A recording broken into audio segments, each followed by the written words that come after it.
Bonjour à tous, que la paix du Seigneur Jésus soit avec vous. La paix obtenue au pied du Seigneur Jésus, comme la femme pécheresse, cette paix due au fait que nous avons confessé nos péchés à celui qui pardonne, Jésus-Christ, et que le salut nous soit aussi accordé, et que également nous puissions avoir la joie de ce salut-là, en adorant notre Seigneur, parce qu'il nous a apporté le pardon des péchés et la paix. Alléluia. Alors, donc, avant de commencer le message de ce jour, je vais prier. Seigneur Jésus, merci pour ces moments. Merci pour cette rencontre.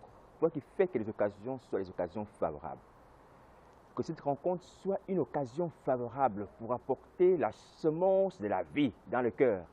Et que ce peuple, Seigneur, dispersé comme les ossements d'Ézéchiel, ce peuple, Seigneur, en chair mais sans vie, puisse recevoir la vie par l'Esprit, Seigneur, oh Dieu, que tu as déversé sur, Seigneur, oh Dieu, ces hommes et ces femmes qui étaient morts dans la vallée des ossements d'Ézéchiel, au nom de Jésus. Ta parole est esprit et vie. Ma prière que, Seigneur, cette vie, Seigneur, soit manifestée par le Saint-Esprit, Esprit de Jésus-Christ. Merci de convaincre de péché, de justice, de jugement. Merci de toucher les cœurs, afin que les cœurs des hommes et des femmes qui entendent ces messages se répandent au pied de la croix. Seigneur, tu as dit dans ta parole que tu vas déverser l'esprit de grâce et de supplication, afin qu'ils tournent les regards vers toi qu'ils ont crucifié. Seigneur, cette parole, Seigneur, je la revendique pour ton peuple.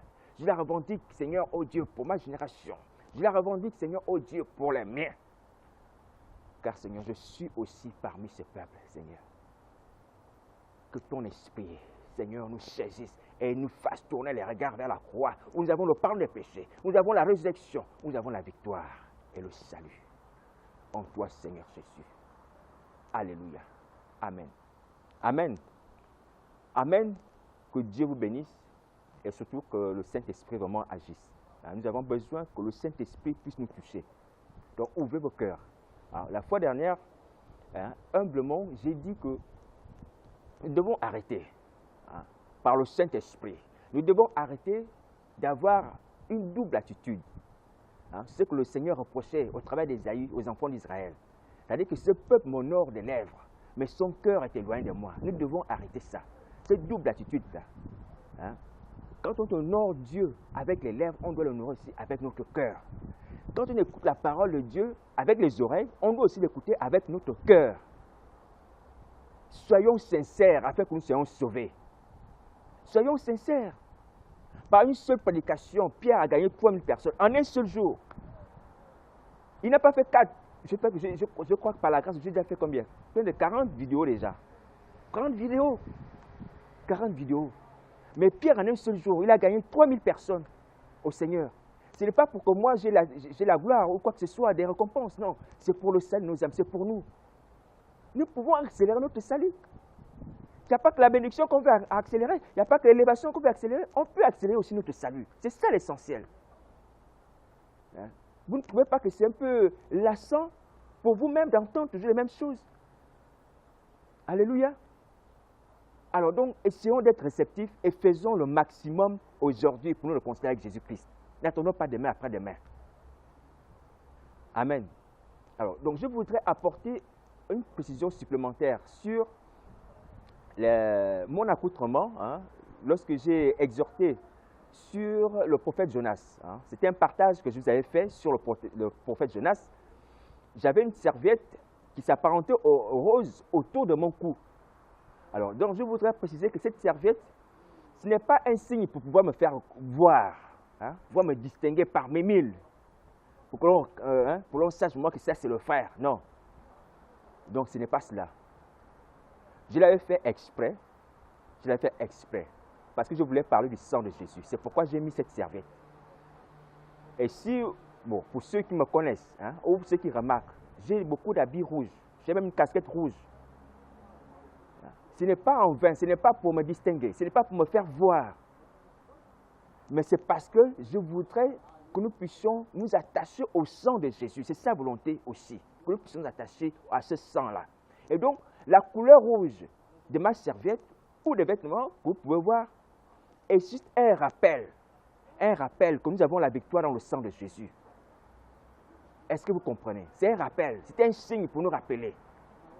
Ce n'est pas le rouge qui sauve, mais c'est le sang de Jésus qui est rouge, qui sauve. C'est pour nous rappeler le sang de Jésus qui nous a donné la victoire. Alléluia. Donc, j'ai fait expressément d'avoir cette serviette autour du cou. Donc, ce n'était pas un objet de mode ou une vantardise. Pour ceux qui n'ont pas compris, voilà, je voulais préciser cela. Alléluia. Alors, vous voyez même que dans les Écritures, dans le livre d'Apocalypse, le Seigneur Jésus lui-même porte un vêtement rouge, teinté de sang. Alors, je lis le passage, Apocalypse 19, verset 13. Là, on parle de Jésus. On dit, et il était revêtu d'un vêtement teint de sang, son nom est la parole de Dieu. Donc, le Seigneur Jésus, en allant au combat, il s'agit du combat contre les puissants des ténèbres, dans Apocalypse 19, est vêtu, il a un habit rouge, teinté de sang, donc qui a la couleur rouge, tu vois, pour rappeler l'œuvre de la croix, là il a déposé autorité et domination, pour réaffirmer cette victoire-là. Donc, si lui-même, il prend un vêtement rouge, nous aussi, nous devons suivre son exemple. Alléluia. Mais il ne s'agit pas de porter le rouge pour porter. Il faut accompagner le rouge des Écritures par rapport à ce qui est écrit derrière, par rapport à ce qui accompagne. Donc, le vêtement rouge ou la serviette rouge, si quelqu'un veut le faire, il peut le faire. Mais sachant que c'est le symbole de ma victoire, parce que la victoire de Christ nous appartient à Golgotha. C'est le symbole de ma purification. Donc, quand j'ai la serviette, je sais que je dois me purifier par le sang de Jésus. Quand j'ai la serviette rouge, je sais que je dois confesser mes péchés par le sang de Jésus. Quand j'ai la serviette rouge, je sais que j'ai la victoire sur Satan par le sang de Jésus. Ce sont des rappels, ce sont des moyens pour nous rappeler. Alléluia. Et vous voyez que bibliquement aussi cela tient. Amen. Donc Dieu a souvent agi comme ça dans la vie de beaucoup de serviteurs de Dieu. On a un exemple semblable avec Noé. Lorsque Dieu a fait alliance avec Noé, après la sortie de l'arche, après le déluge, il a pris l'arc-en-ciel. Il a dit, je mettrai mon arc dans la nue. L'arc-en-ciel qui a plusieurs couleurs. Et donc, lorsque je regarderai cet arc, je me souviendrai de l'alliance avec vous. Donc, Dieu avait fait une nouvelle alliance avec Noé, et cette alliance est symbolisée par le signe de l'arc-en-ciel. Vous voyez? Donc, Dieu utilise souvent les signes extérieurs, que ce soit la nature ou autre, pour pouvoir nous rappeler certaines choses. Donc, l'arc-en-ciel est le signe de l'alliance entre Dieu et Noé. Alléluia. Donc, le sang de Jésus aussi, le sang, c'est le signe de notre alliance avec lui. Donc, le rouge que nous portons, que nous pouvons porter en vêtements, il n'y a pas que moi, il y a des chrétiens qui le font, c'est bien. Ça rappelle le sang de la nouvelle alliance, versé par Jésus-Christ pour nous. Alléluia. Alléluia. Donc, que Dieu apaise vos cœurs, pour ceux qui ont été troublés, qui n'ont pas compris. Donc, ce n'est pas un objet de vantardise ou un moyen pour pouvoir me faire voir. Non, c'est simplement pour cela, et je l'ai fait exprès, pour vous et pour nous. Parce que notre victoire est dans le sang de Jésus. Il n'y a pas un autre moyen par lequel nous sommes sauvés, ce n'est par le sang de Jésus. Il n'y a pas un autre moyen. Appliquons le sang de Jésus. Tout ce qui est en rapport avec le sang de Jésus, tu appliques. Tu appliques. Ils l'ont vaincu à cause du sang de l'agneau et à cause de la parole de témoignage. Tu as un mal de tête. Tu dis, je t'ai vaincu mal de tête par le sang de Jésus. Et à cause de la parole de mon témoignage, je te chasse par le sang de Jésus. Je t'ai vaincu. Tu déclares cela. Tu déclares cela. Tu as mangé les choses impures. Tu bois le sang de Jésus. Tu dis par le sang, j'ai vaincu cette absorption impure. Tout aliment impur que j'ai consommé dans mon sommeil, par le sang de Jésus que je bois là, je déclare destruction. Au nom de Jésus. Appliquez le sang de Jésus en fonction de toutes les difficultés auxquelles vous êtes confrontés. Même le mari de nuit, il va partir à cause du sang de Jésus. Si tu as consacré ton corps à Jésus, tu reprends le sang de Jésus sur ton corps et tu rappelles le sang de l'agneau qui a été égorgé en Égypte. Vous vous souvenez que Moïse, avant la sortie des enfants d'Israël, avait demandé à ce qu'on puisse égorger un agneau d'un an. Et là, on a mis le sang de l'agneau sur les linteaux de porte. Et alors que l'ange exterminateur n'a pas pu détruire la vie des enfants d'Israël. Parce que l'ange exterminateur a vu le sang sur les portes. Alors donc, quand tu appliques le sang de Jésus aujourd'hui, C'est exactement la même chose. Et tu déclares par la foi que j'applique le sang de Jésus sur mon corps, sur mon âme, que mari de nuit là, s'il vient, il voit le sang de Jésus. Et que ce sang soit visible. Au nom de Jésus de Nazareth, tu pries comme ça. Tu vas voir aussi que s'il va tenter de venir, le mari de nuit, il va voir que ton corps est couvert le sang de Jésus, il va fuir. Alléluia. C'est le sang de Jésus qui les fait fuir. Le sang de Jésus qui les affaiblit. Le sang de Jésus est notre puissance, notre victoire. C'est le sang de Jésus, même dans les combats spirituels, hein, si je me permets une parenthèse, le sang de Jésus fait que lorsque quelqu'un, même s'il est musclé, il est fort comme certains démons, hein, lorsqu'on parle du sang de Jésus, lorsque tu lui montres le sang de Jésus, lorsque tu combats cet esprit impur au travers du sang de Jésus, sa force s'évanouit. Sa force s'évanouit. Tu vois comme quelqu'un qui tombe par terre parce qu'il a été évanoui. Et effectivement, c'est ça que le sang de Jésus fait sur les démons, sur Satan. Leur force disparaît. Ça s'évanouit comme ça. La puissance est dans le sang de Jésus. C'est ce qu'elle fait. Donc n'hésitez pas. Glorifiez-vous dans le sang de Jésus. Affirmez le sang de Jésus. Nous avons la victoire. Nous avons la victoire. On ne peut pas être captif alors qu'on a le sang de Jésus. C'est pourquoi le Seigneur nous a exhortés à quitter ce paradoxe. Jésus-Christ a tout accompli, il a donné son sang, il a donné son nom. Ça parle son Saint-Esprit. On ne peut plus être captif lorsqu'on a toutes ces âmes-là. Hein? Les gens qui sont dans nos villages, qui ne connaissent pas les Écritures, qui ne connaissent pas ces choses, ça peut se comprendre. Mais nous qui connaissons ces choses et qui les enseignons aussi, pourquoi restons-nous dans la captivité? Pourquoi? Pourquoi, mes frères? Pourquoi? Pourquoi? Il n'y a pas besoin de long message. Il n'y a pas besoin de long message. Il faut aussi appliquer le sang de Jésus. Alléluia. Alors, donc, le message de ce jour n'est pas un message en tant que tel. De toute façon, vous avez déjà entendu, il y a plusieurs thèmes que j'ai abordés. Je voudrais juste faire un appel à la prière. Un appel à la prière, parce que sur Facebook, j'ai vu qu'il y avait des sujets de prière, hein, avec des témoignages de personnes qui ont des maladies assez particulières, hein, qui se demandaient vraiment comment est-ce qu'ils ont pu avoir, hein, comment ils ont pu contacter ces maladies sur Facebook, des maladies vraiment particulières, des maladies assez graves. Hein. On peut appeler ça des ulcères malins, donc des maladies vraiment sataniques, des ulcères malins venant de Satan. Alors, il y avait des paroles qui étaient écrites qu'il faut prier pour ces telles personnes et tout ça, pour que voilà, leur situation redevienne normale. C'est normal, c'est tout à fait logique. Hein? C'est fraternel. Alors, moi je suis disponible, humblement, par la grâce de Dieu. Et peut-être d'autres personnes, pour prier pour ces personnes qui ont des maladies mystiques, qui ont des maladies incurables, qui ont des maladies étonnantes. Je suis disponible par la grâce de Dieu, hein? Par la grâce de Dieu, par la puissance de Jésus-Christ, je suis disponible. Peut-être d'autres personnes aussi. Mais seulement, il y a une chose qu'il faut savoir, que si quelqu'un veut qu'on prie pour lui, et qu'il y a une maladie comme ça, hein, une maladie étonnante, mystique, hein, je vais dire que c'est les maladies mystiques, en gros. Alors, la première des choses qu'on va faire, on va confesser nos péchés. On va confesser nos péchés. Parce que c'est vrai que quelqu'un peut poster une image, hein, il a un ventre ballonné, ou il y a une main qui gonfle, il a une plaie inguérissable, et priez pour moi, priez pour moi. Oui, attention. Il faut d'abord savoir la source, l'origine de ce mal. On peut le savoir. Moi, je préfère agir ainsi.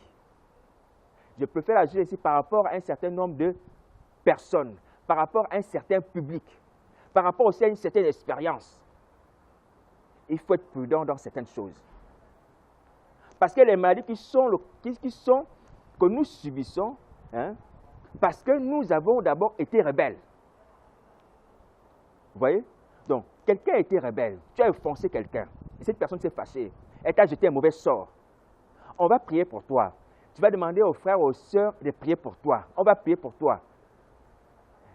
Si la guérison vient, c'est bien. Mais dans beaucoup de cas, je ne suis pas sûr que Dieu dans le ciel pourra donner la guérison. Parce qu'il y a un problème qui est là, au milieu. Il y a une différence qui est là. Parce que tu n'as pas demandé pardon à la personne que tu as offensée. Moi, je préfère qu'on rentre d'abord dans la généralité. Les cas particuliers, on le verra plus tard. Commençons par la généralité. Donc, on confesse ses péchés. Tu as une maladie mystique, on va confesser ton péché. On va savoir l'origine de cette maladie. Est-ce que c'est le résultat d'une offense? Et si tu as tort, tu demandes pardon. Après, on demande la grâce de Dieu pour ta vie. Alléluia. Voilà comment moi, je préfère qu'on procède. Et c'est conforme aux Écritures. Alors, non pas moi, mais par l'Esprit de Dieu. Alléluia. Alors, dans le livre de Jacques, Jacques dit quoi? Il dit, confessez vos péchés les uns les autres afin que vous soyez guéris. Ce n'est pas que le frère, c'est lui qui va être chargé de te dire qu'il peut le faire, mais ce n'est pas dans ce sens-là.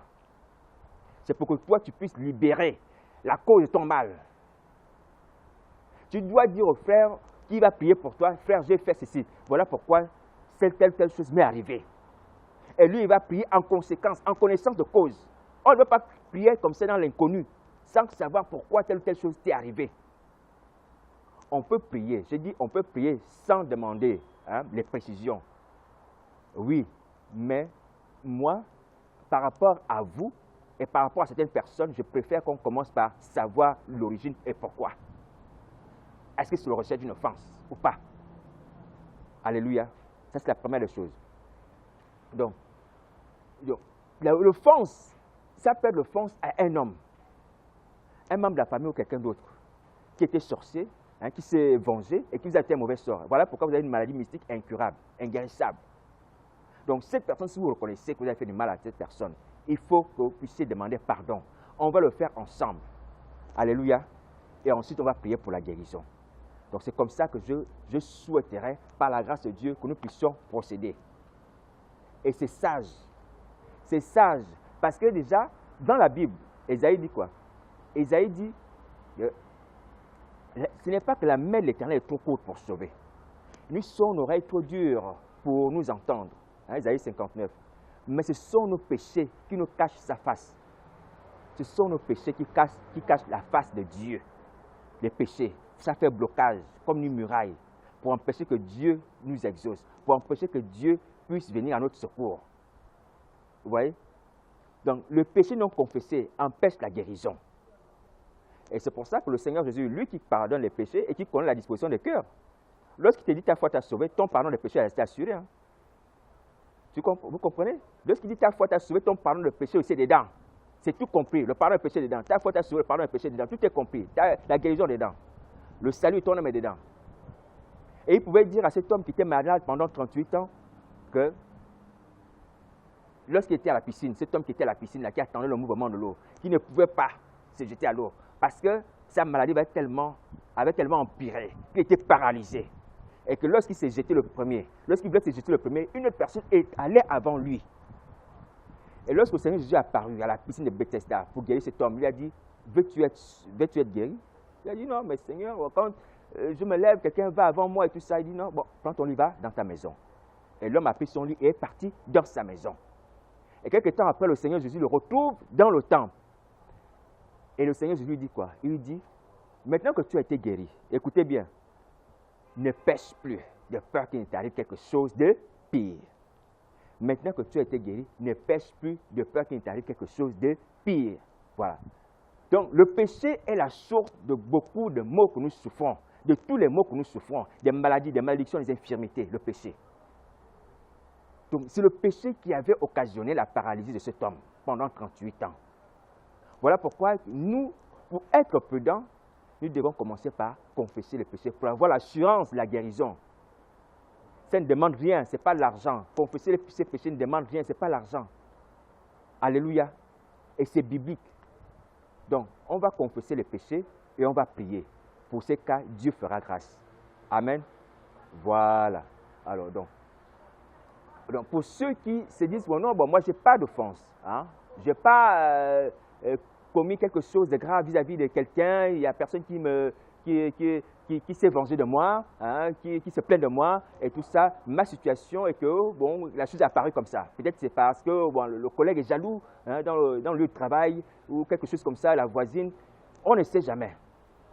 Même si tu es dans cette situation-là où tu n'as pas d'offense, on va toujours confesser les péchés pour s'assurer du secours de l'Éternel. Ça peut ne pas être le péché d'offense.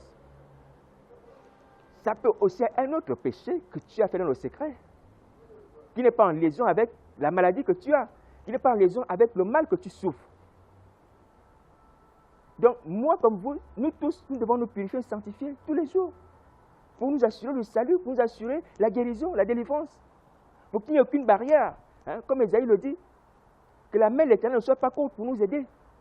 Et son oreille dure pour nous entendre. Donc, ce sont des précautions. Ce sont des précautions. Et ça n'empêche pas que nous puissions prier. Ce sont juste des précautions. Il y a une fois, le Seigneur Jésus nous avait parlé de Job, ce qu'il faisait.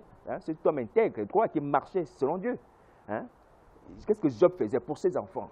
Il offrait des sacrifices. Il disait, peut-être que mes enfants ont offensé Dieu dans leur cœur. Peut-être que mes enfants ont offensé Dieu dans leur cœur. Job n'avait pas de preuve que ses enfants avaient péché. Mais il se disait, peut-être qu'ils ont péché. J'offre quand même des sacrifices. Voilà. Donc, c'est cette attitude-là que nous adoptons pour nous assurer le succès de la prière.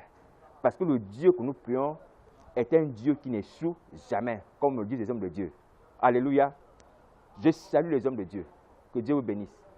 Ceux qui ont été appelés, malgré tout qui sont tombés, que Dieu vous bénisse. Alléluia. Alors donc c'est comme ça. Donc nous devons nous assurer du succès en confessant nos péchés. Nous débarrasser, même des péchés inconnus, on confesse. Vous voyez? C'est important. Et même lorsque la situation ne te concerne pas, elle concerne peut-être un membre de ta famille, tu pries, tu demandes aussi pardon pour ta vie, pour lui. C'est comme ça que Daniel, dans le livre de Daniel au chapitre 9, il priait même pour sa nation. Il dit, nous avons péché, nos pères ont péché. Voilà, nous sommes captifs à cause des péchés de nos pères. Pardonne-nous. Donc Daniel s'incluait dans le péché de ses parents. Joachim, qui vivait dans l'impiété, qui avait causé la ruine de Juda. Donc Daniel avait accepté ses péchés aussi comme le sien. Vous voyez, et il demandait pardon à Dieu. Dans le livre de Daniel 9, vous allez entendre sa prière. Et Dieu avait exaucé. Alléluia. Donc c'est l'attitude. Donc, nos frères qui souffrent, toi tu n'es pas dans la situation, mais tu dois aussi prendre ces péchés comme le tien. Tu dois confesser que Père, pardonne à cette soeur, pardonne à mon frère ou à ma mère pour ce qu'elle a fait. Pardonne-nous tous, parce que c'est la famille. Nous sommes liés ensemble. Alléluia. Déjà, même pas seulement parce que vous êtes de la famille, mais aussi parce que nous sommes la famille d'Adam.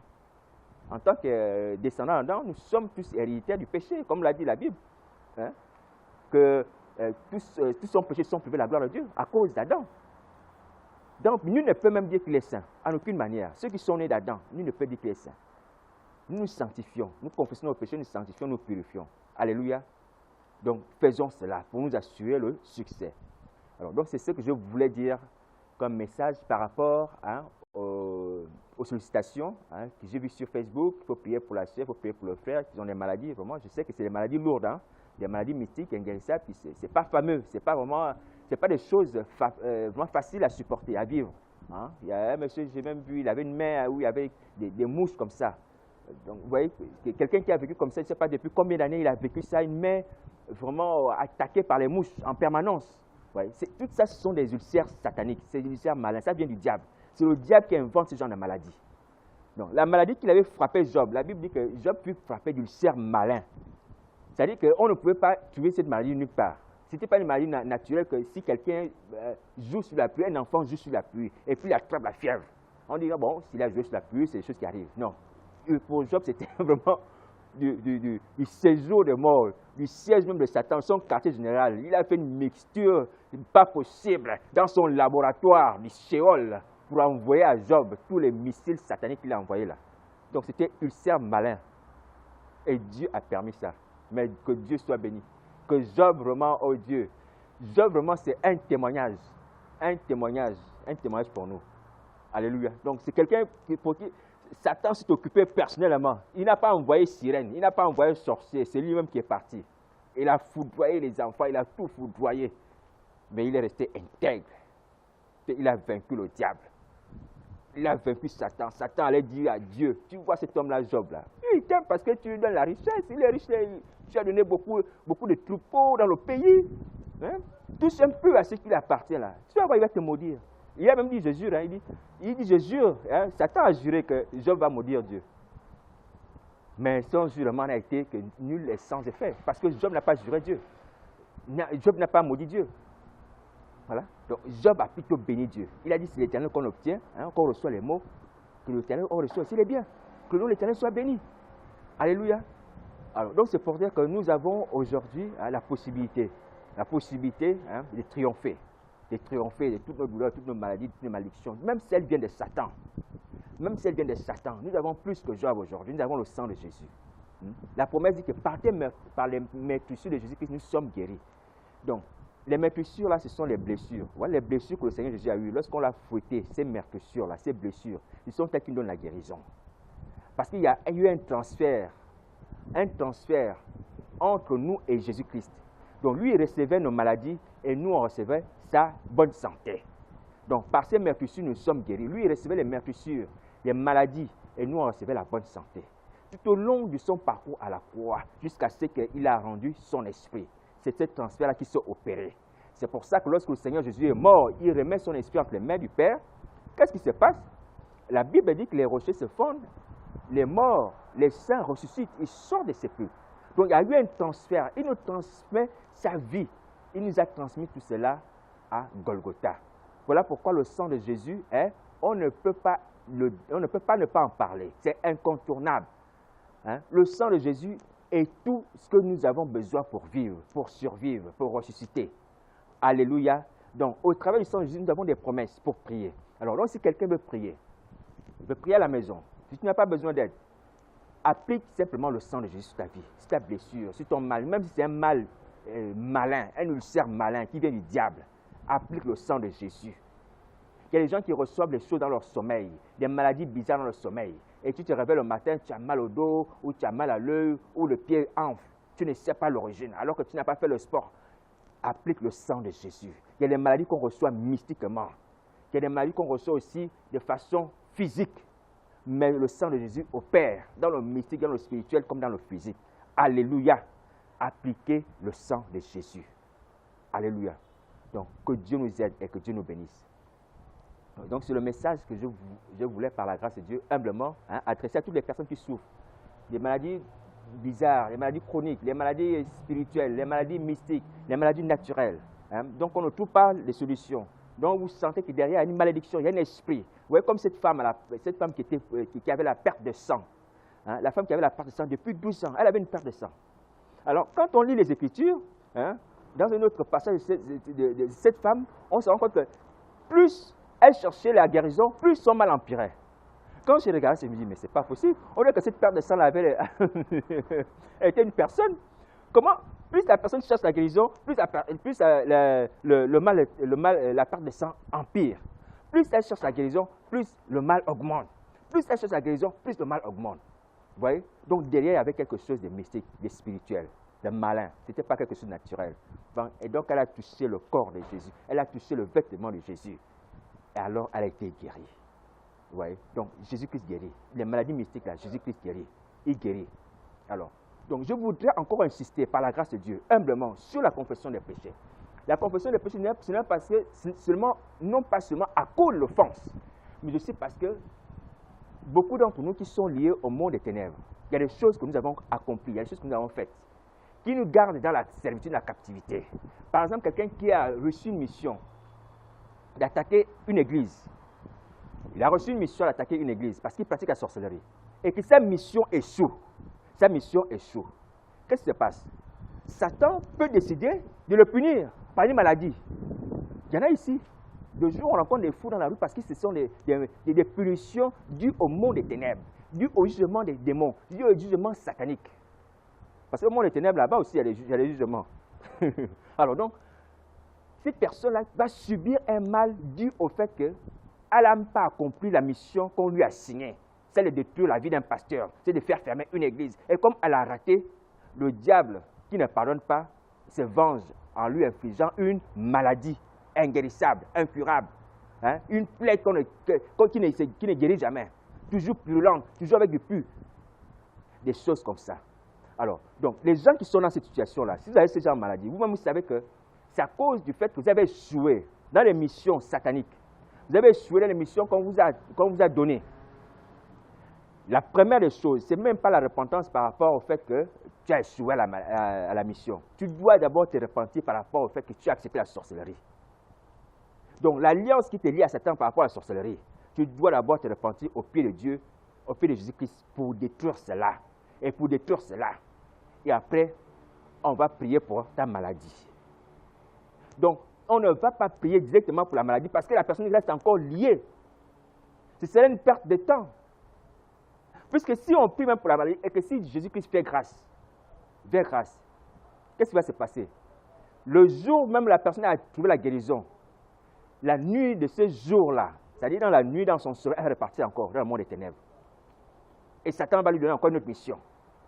Parce que l'alliance qui lie cette personne à Satan n'avait été rompue. Elle n'a pas renoncé. Elle n'a pas confessé cela devant Jésus-Christ. Donc nous ne voulons pas faire, par la grâce de Dieu, des choses inutiles. Nous voulons faire des choses utiles qui nous servent à tous, qui nous libèrent. Qui nous libèrent de Satan, qui nous libèrent également de la maladie, qui nous libèrent des maux. Alléluia. Il y a des gens qui souffrent, je sais. Je sais qu'il y a des gens qui souffrent. Il y a des gens qui ont des odeurs de mort sur leur vie, sur leur corps. Ils savent que pourquoi ils ont cette odeur de mort. Ils savent, mais ils ne disent pas. On va prier pour que ces personnes-là, l'odeur de mort la quitte. Mais ces personnes-là savent que c'est parce qu'elle a échoué dans cette mission qu'elle a eu cette odeur de mort. Donc, toi-même, tu sais ça. Il faut que tu viennes d'abord renoncer au pacte, aux liens qui ont fait que tu as obéi au monde des ténèbres dans la mission que tu as faite et qui a échoué. Tu dois renoncer à cette alliance, ce pacte-là. Après, on va prier pour que l'odeur de mort là te quitte. Est-ce que vous comprenez? Donc, on fait les choses d'abord par l'origine. Il faut aller à l'origine de la chose. Il faut aller à l'origine de la chose pour être sûr du succès. Donc, nous prenons des précautions pour le succès, pour votre succès et pour la gloire de Dieu. Pour que les gens ne disent pas, mais non, mais le frère ou la sœur, ils ont prié pour moi dans cette église-là, je n'ai rien eu, c'est un faux Jésus. Non, non, non, non, non, non, non. Non. On veut faire les choses de façon ordonnée, de façon précise, de façon à ce qui est pour vous, pour le Seigneur Jésus, la gloire, pour vous la guérison. Et pour nous la joie que vous êtes guéris, vous êtes libérés. Une double délivrance, non seulement des ténèbres, mais aussi de la malédiction satanique. Alléluia. Voilà ce que le Seigneur Jésus veut faire avec nous, veut faire au travers de la prière. Donc, je réitère l'appel humblement que je suis disponible. Vous avez mon adresse Facebook. Sur YouTube, vous pouvez contacter. Vous pouvez exprimer votre besoin, mais seulement à la condition, comme je vous l'ai dit, qu'on va confesser les péchés de façon sincère, sans rien cacher. On va se dépouiller devant la face de Dieu. On va pleurer et le Seigneur va nous aider. Et c'est biblique. Jacques le dit. Confessez vos péchés les uns les autres afin que vous soyez guéris. Afin que vous soyez guéris. Donc, ce n'est pas quelque chose, une pénitence ou une punition. Non, non, non, non. C'est biblique. C'est biblique. Dieu veut cela pour nous assurer la libération. La libération totale et définitive. Alléluia. Donc, il ne faut pas que quelqu'un, par exemple, même si le Seigneur a fait grâce, il a été libéré de la malédiction que Satan lui a donnée, et puis il repart encore dans le monde des ténèbres. Là encore, il va échouer dans une autre mission, on va encore rajouter une autre malédiction. Tu vois? Ça, c'est pas bien. Alléluia. Alors, donc, c'est ce que je voulais partager par la grâce de Dieu. Alors, donc, je vais prier en général.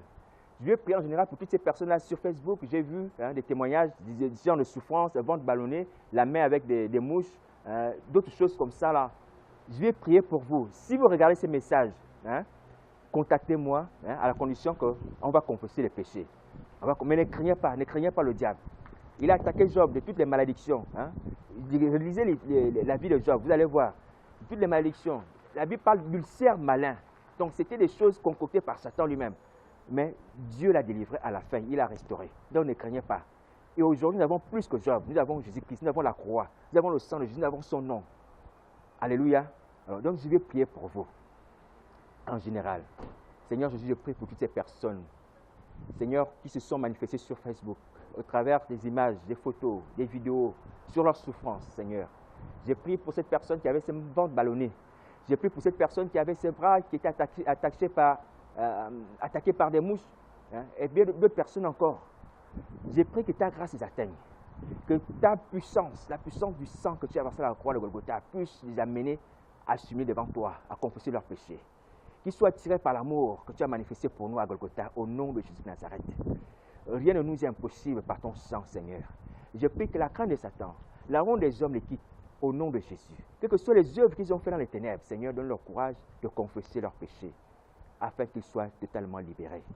Je t'abandonne cette œuvre en tes mains. Moi, je ne suis rien, Seigneur Jésus. Je ne suis qu'un instrument. Merci d'utiliser ma bouche, merci d'utiliser mes mains, et que toute la gloire te soit rendue. Et que moi, je sois effacé. Que toute la gloire te soit rendue. Merci pour ces moments.